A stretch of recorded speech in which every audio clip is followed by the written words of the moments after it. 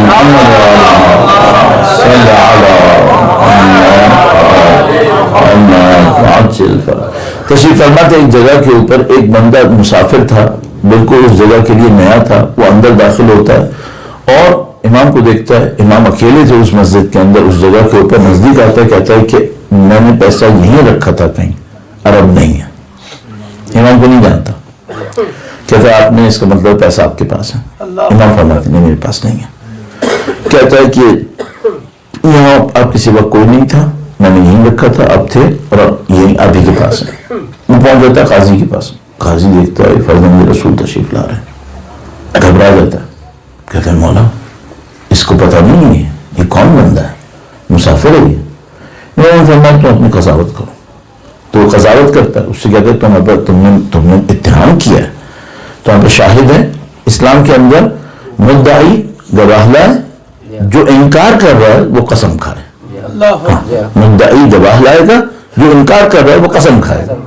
تو اس نے کہا تم مدعی ہو ان کے خلاف، دو گواہ لاؤ، اس نے کہا میرے پاس گواہ نہیں ہے۔ تو قاضی نے کہا کہ ابن رسول اللہ ایک قسم، معاملہ ختم۔ امام نے فرمایا میں پیسے کی خاطر اللہ کا نام استعمال نہیں کروں گا، نہیں کھاؤں گا۔ اس کو پیسہ چاہیے، پیسے دے دیں گے، کوئی مسئلہ نہیں ہے، دے دیں اس کو پیسہ، وہ پیسہ دے دیا، پیسہ دے دیا، تھوڑی دیر میں اس کو اپنا اصلی پیسہ مل گیا، واپس آیا، معافی تلافی کہنا معاف کر دیں، میں نے بہت غلط کیا، امام نے فرمایا ٹھیک ہو گیا، معاملہ ختم ہو گیا، کہنے آپ اپنا پیسہ رکھ لیں، میرا پیسہ مل گیا الحمدللہ۔ امام نے فرمایا ہم اگر کسی کو دنیا دیتے ہیں تو اس سے واپس نہیں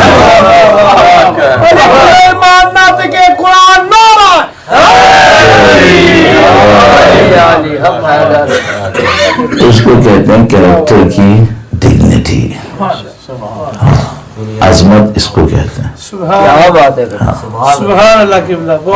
آخری سلسلے میں عرائض پیش کر کے چند جملے مسائل کی عرض کروں گا۔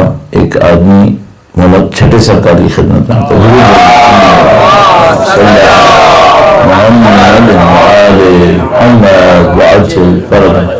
امام فرماتے ہیں کہ بتاؤ انسان کے اندر بڑی بات کیا ہے، میں نے اپنا ترجمہ کیا، انسان کے اندر یہ کمال کیا ہے جس سے انسان لگے کہ یہ بڑا انسان ہے۔ تو اس نے ایک ایسا جملہ کہا جو ہم جیسوں کے لیے ابھی تک بھی اچھا ہے۔ اس نے کہا کہ خدا دے تو شکر کرے، نہ دے تو صبر کرے۔ سبحان اللہ، سبحان اللہ۔ اس میں کوئی برائی ہے؟ نہیں، کوئی برائی نہیں۔ خدا دے تو شکر کرے، نہ دے تو صبر کرے۔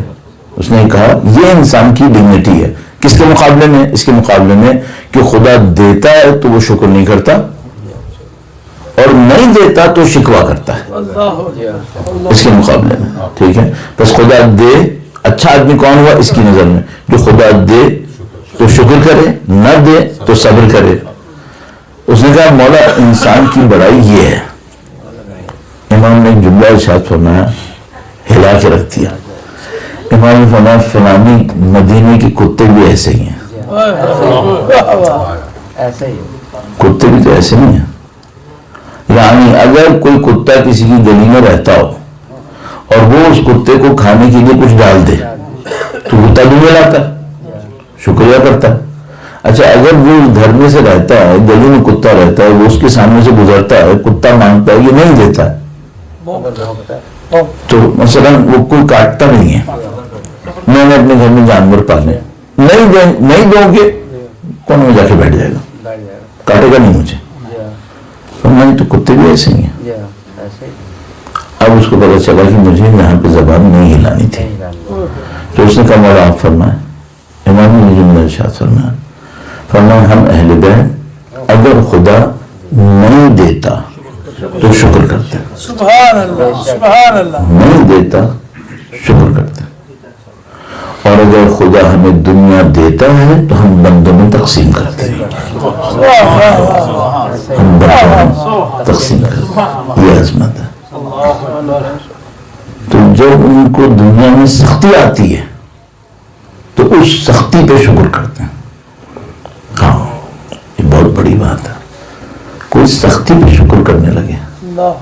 ہاں معمولاً ہم لوگ سختی آنے پہ شکوا کرتے ہیں, سختی آنے پہ خدا سے گل گلاتے ہیں, نہیں معلوم بعض اوقات کفر یا جملے بولنے لگتے ہیں, میں ہی کیوں. مثلا سختی پہ کیا کرنا تھا؟ سختی پہ شکر کرنا تھا. کس بات کا؟ ایسی سختی کتنوں پہ آئی تھی؟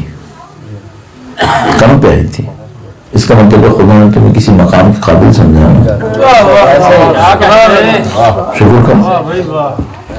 آیت اللہ سعود علی قاضی ایک گھر میں رہتے تھے, اس کا کرایہ نہیں دیا نجف اشرف نے, مالک مکان نے باہر نکال دیا. گلی میں ان کے بچے بیٹھے تھے, پورا گھر گلی میں بیٹھا. آیت اللہ وہاں سے گزرے, ایک شاگرد تھا, اس نے دیکھا استاد کا پورا گھر باہر گلی میں بیٹھا چادر تان کے. تو اس نے آ کر استاد سے پوچھا, استاد یہ کیا ہے؟ کہ نہیں میں نے کرایہ نہیں دیا. اس نے باہر نکال دیا. کہ نہیں استاد یہ پوچھ رہا ہوں خدا نے کیوں کیا ہے؟ تو ہنس کے کہنے لگے, خدا مجھے اتنا اچھا سمجھتا ہے کہ میں یہ بھی جھیل لوں گا. خدا مجھے اتنا اچھا سمجھ رہا ہے کہ میں بھی جھیل لوں گا, یہ اس لیے خدا نے مجھے مصیبت ڈالی. اس کو چھٹی نہ ملی. ہاں جو اہل ایمان ہوگا اس کو امتحان سے چھٹی نہیں ملے, وہ ہمیشہ سختی میں رہے گا. ہم وہ ہیں جو ہمیشہ آسانی ڈھونڈتے ہیں, ہم سختی نہیں ڈھونڈتے. لیکن ہمیں یہ نہیں معلوم کہ خدا کی جو رحمتیں غم میں ہیں وہ رحمتیں خوشی میں نہیں ہیں. خدا کی جو رحمتیں غم میں ہیں, ورنہ خدا اہل بیت کو غم نہ دیتا. اگر خوشی میں زیادہ رحمتیں ہوتی تو خدا انہیں غم نہ دیتا. اور خدا نے ان کو بھر بھر کے ایسی چیزیں دی جو ہمارے لیے غم کا سبب ہے.